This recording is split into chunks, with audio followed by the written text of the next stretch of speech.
So it's my great pleasure to introduce the next two speakers.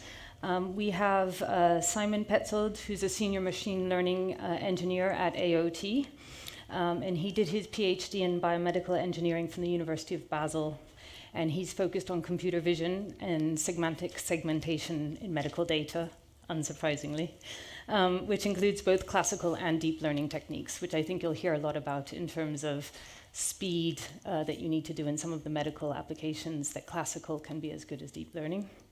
And then with him, Silvan Melchior from Zülke, and he's a computer scientist who also has a lot of know-how in computer vision and machine learning, and he also focuses on medical applications and robotics.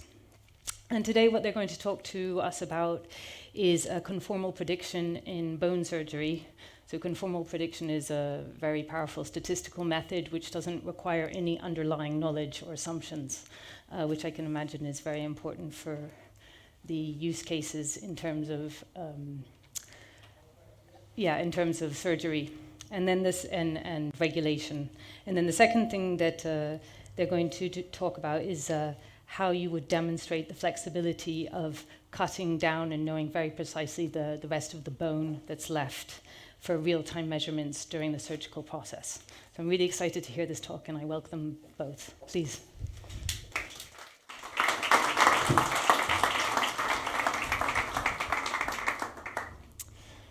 All right, thank you very much for the nice introduction.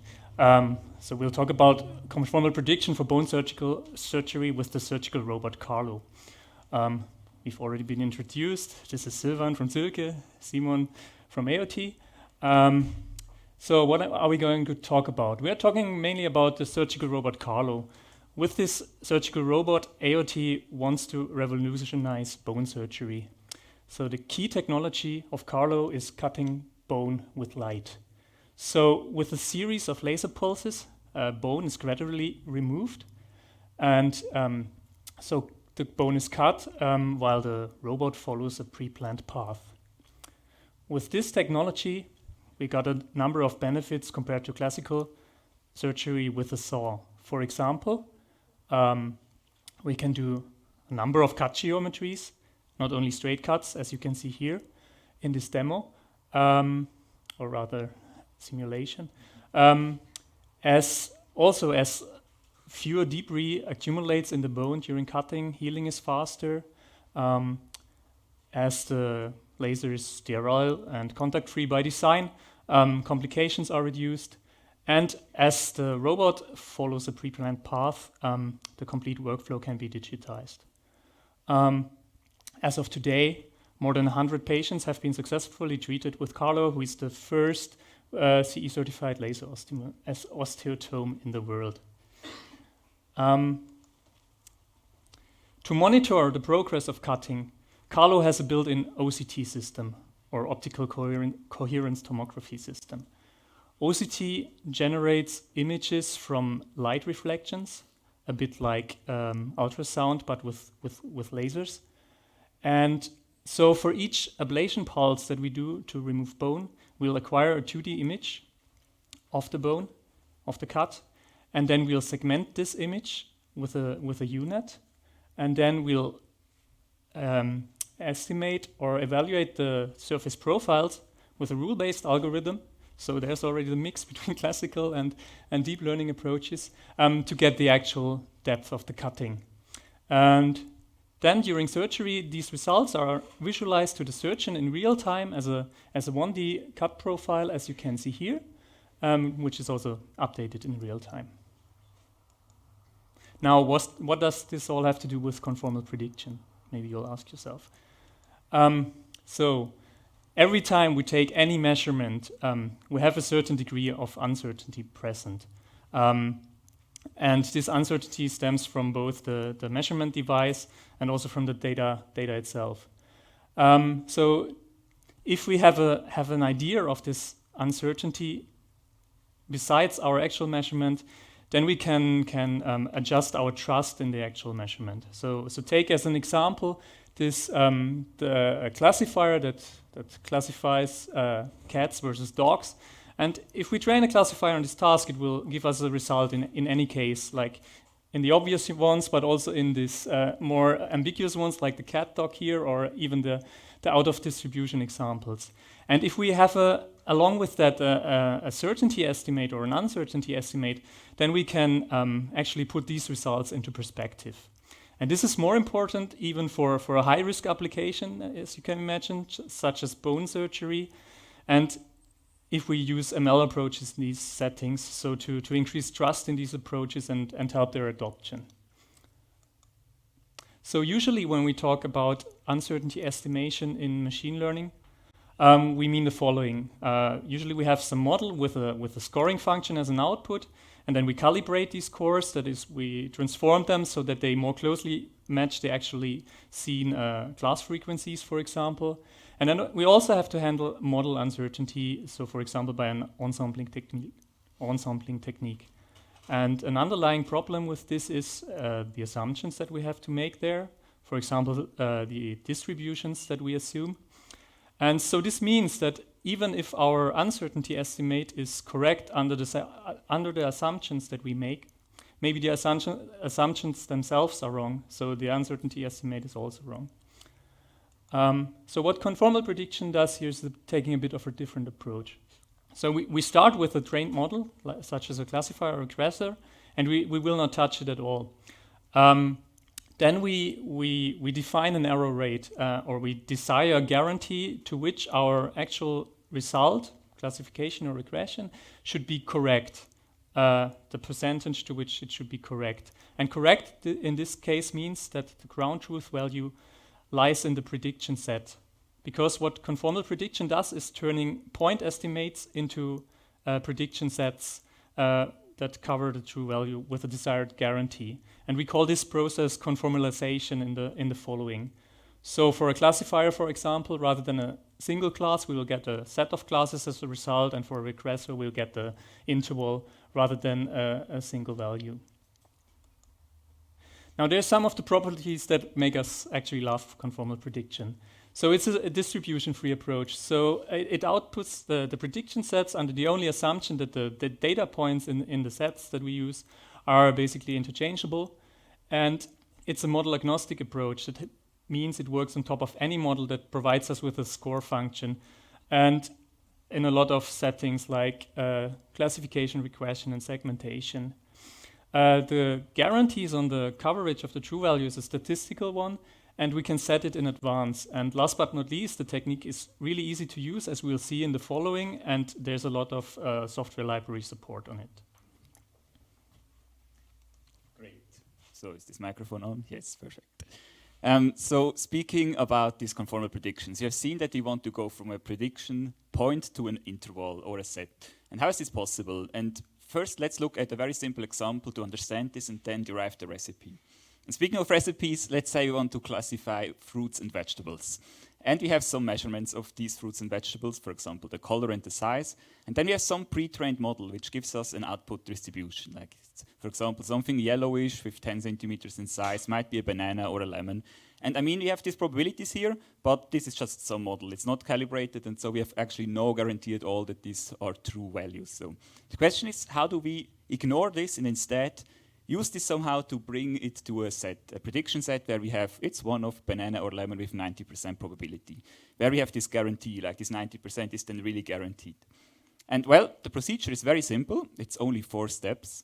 In the first, we have to build a calibration set. And if you work in uncertainty quantification, have ever used it, this might not be super surprising. So somehow you have to model a reality, and this is your calibration set. We have a look at this later. And then you have to calculate so-called non-conformity scores. And this now might sound a bit surprising. And this is the idea that for every data point we have, we calculate this formula here, which is 1 minus the probability of the true class.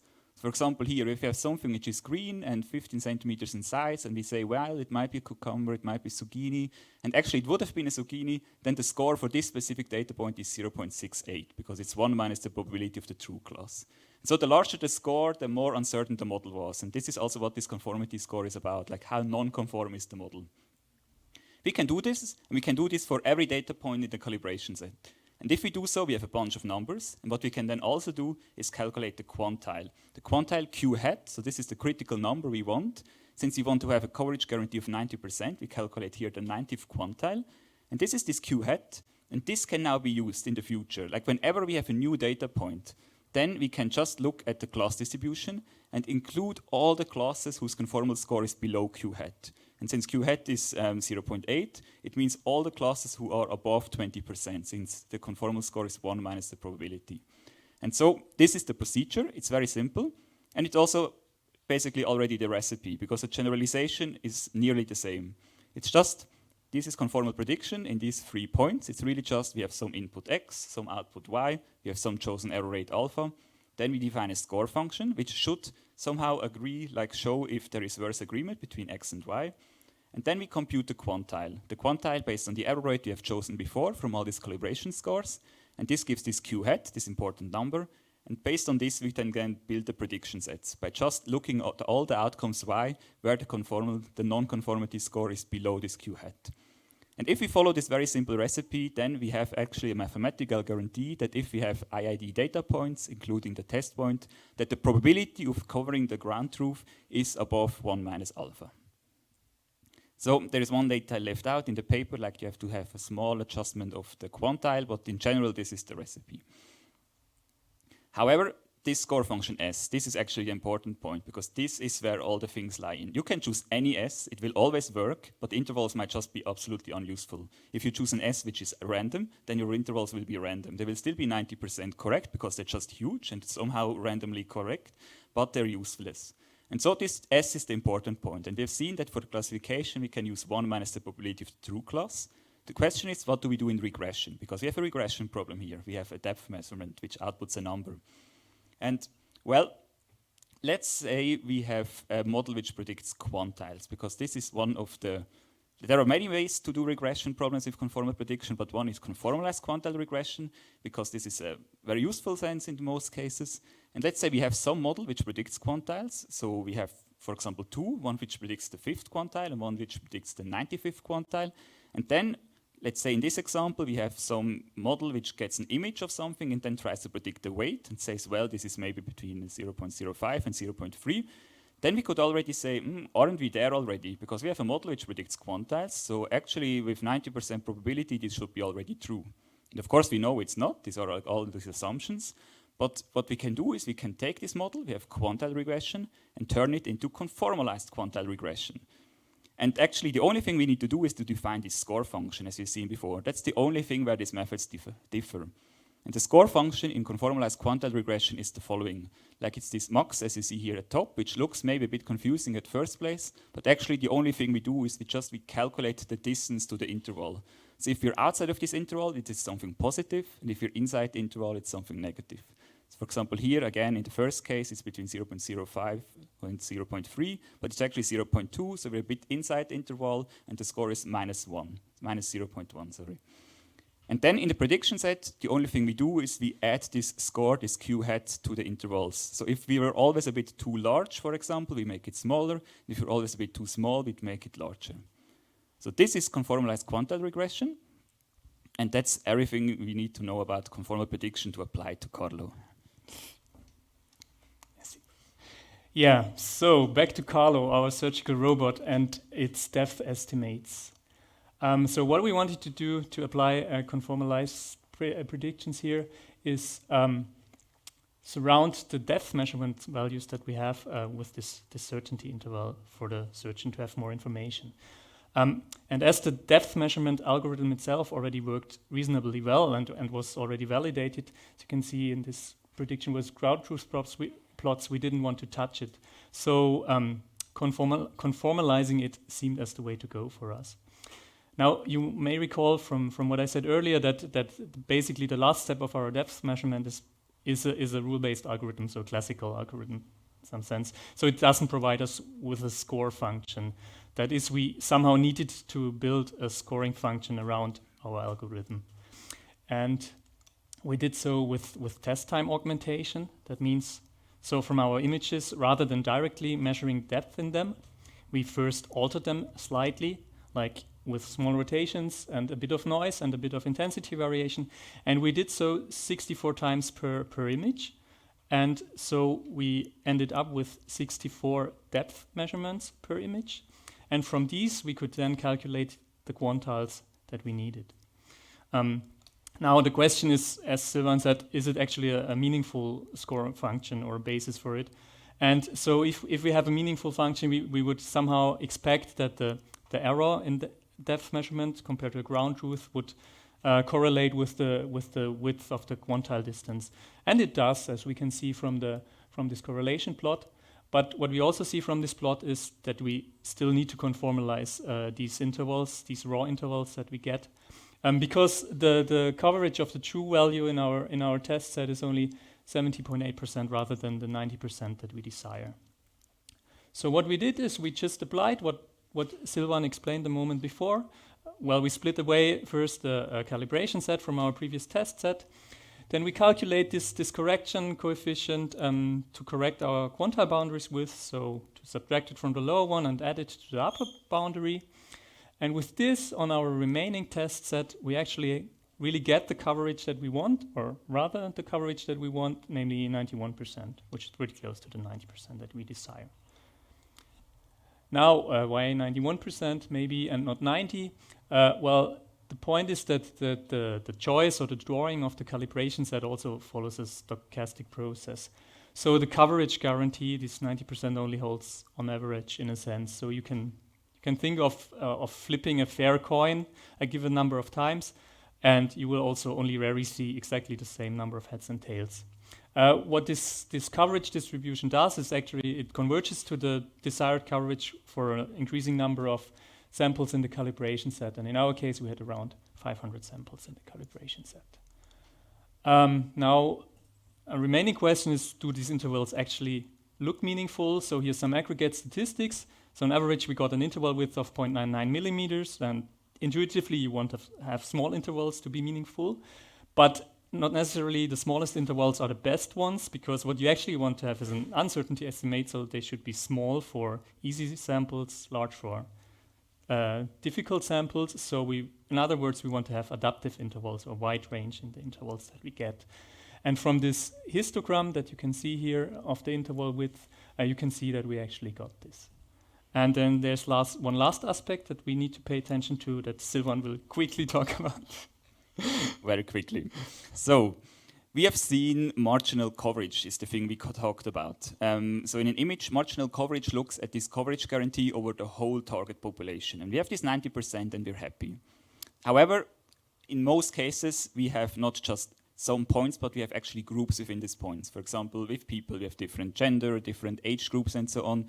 And even though we might hold on the marginal coverage, very often then on these subgroups, we might have not fulfilled the coverage guarantee. And this can be a problem. So for example, here we could have one group where we have very low coverage, and even though it would have been accepted in our overall marginal coverage. And so to achieve also on every possible group such a coverage, this is called conditional coverage. And this is something which unfortunately is not possible to have, like there is mathematical proof that this is not possible to achieve under general assumptions. However, if you know these groups, you can do something different. And this is, or maybe first an example here. So we have also groups in our test set, and they were grouped by the pulse index. The pulse index measures how often we shot at a certain point. So basically, how deep are we already? And we see it if we have very deep cuts that the coverage is much worse, because this is a harder problem. Also, the mean absolute error goes up for the model, and the coverage is no longer true. And we want to fix this, because we want to have the coverage also if the operation is a bit more advanced, like we still care about the patient. So what we can do is so-called group balance conformal prediction. Like we identify these groups, and then we do conformal prediction for each group separately. And this gives then different of these Q heads for each group. And then we can just also, during inference, choose the corresponding group and then just apply the corresponding Q head. So it's very simple to do, just need to do it. And we see it also here, like this Q head, this changed like for the lower pulses and went up a bit for the higher pulses. Like we have to do nearly 50 times larger intervals for the higher pulses. And then we're back to our coverage guarantees. So this 88.4 should be in the beta distribution we have seen before. So 2 minutes left. We love conformal prediction because they're highly flexible, as we have seen. They are distribution-free and task-agnostic and model-agnostic, just on top of anything. And they're very easy to use. I mean, we have seen these 3 points. This is like 5 lines in Python, like without any additional libraries. And even though there are libraries, you could still use them. And at the same time, they're no silver bullet, because we have seen marginal coverage, not everything. We need to identify these groups. This is not easy. And the average prediction size is not everything. We don't want to just always have small intervals. Maybe it's a hard problem, then we need a large interval. And the calibration set is critical, like it needs to be representative, otherwise this IID assumption is violated, of course. Thank you very much, and if you have any questions, we're happy to answer.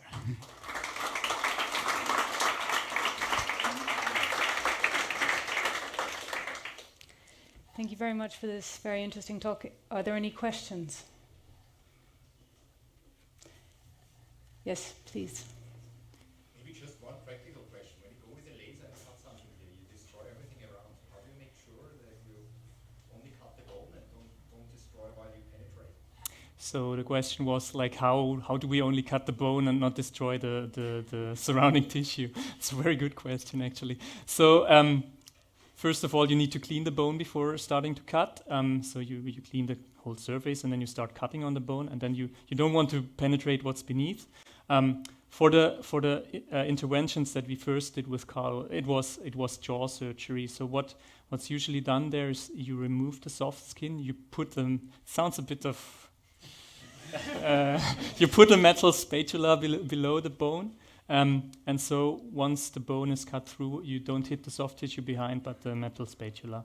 But what was an idea for the future is also, I mean, we have this neural network already for the image analysis of the 2D images of the OCT, that we actually make a tissue discrimination, but that's future stuff.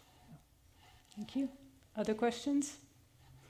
Yes, please. Go ahead. Yeah, I'm wondering, since this is a medical application and you're using neural networks, is there some type of certification, or how do you shape this that you're even allowed to use a neural network in that? Just because it's not mission critical, let's say, there's always a surgeon involved, or how did you frame this? That's a very good question. So the question was like we are using a neural network in this whole setup, and it's a medical device. So how does this fit together with regulatory? If that's what you meant, right? So there's several aspects there. So first of all, the application as we presented it's definitely one point that you already mentioned. It's not a critical one. So the robot is autonomous, but the surgeon is always in charge, and the surgeon supervises the scene. So as soon as something is going wrong, they can always stop the surgery. They have to press a button to have the robot laser the bone, but as soon as they release this button, the surgery stops, and the surgeon can always supervise the scene. Now, as to the regulatory aspect, maybe Silvan wants to talk a bit more about that, because we had a lot of support from Zürcher there. Yes, so this model was also developed in a very nice collaboration, and it's really, I mean, you have these risk-based approaches in medical development where you like basically risk the benefit versus the risks. And like in this case, we had a low-risk application because we had, first of all, as Simon already mentioned, like the wall behind the bone. So even if the model would have predicted it wrong, it would just have hit the metal, so nothing would have gone wrong. And at the same time, you have then certain benefits. And this is a difficult task in general, like to do this medical development, and there was the data plate. You have to control the whole process. It starts with the data collection, like you need to make sure that the data you collect doesn't have any problems already, because then you can have a perfect validation, but if it's on the wrong data, then your model is still wrong. And so you have to control every step in the data science process. We had a talk at SDS 2 years ago where we presented this, like especially we focus on the data platform itself, where you have to also be compliant, and there are a lot of these standards, like the IEC 62304 for the software development and so on.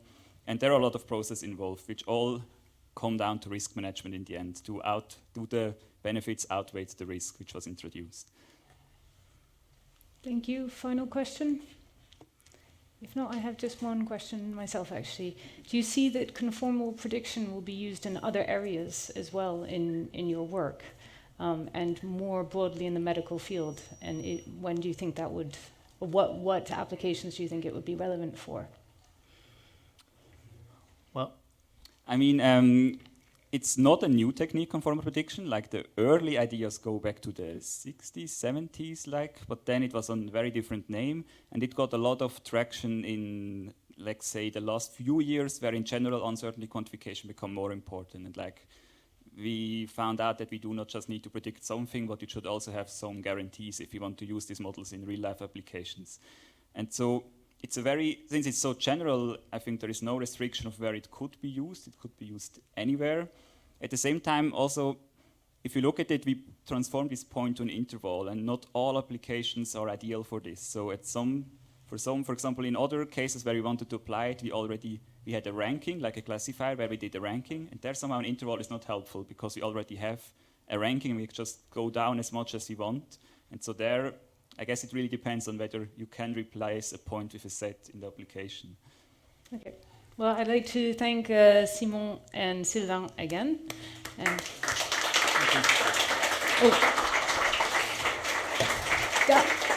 don't forget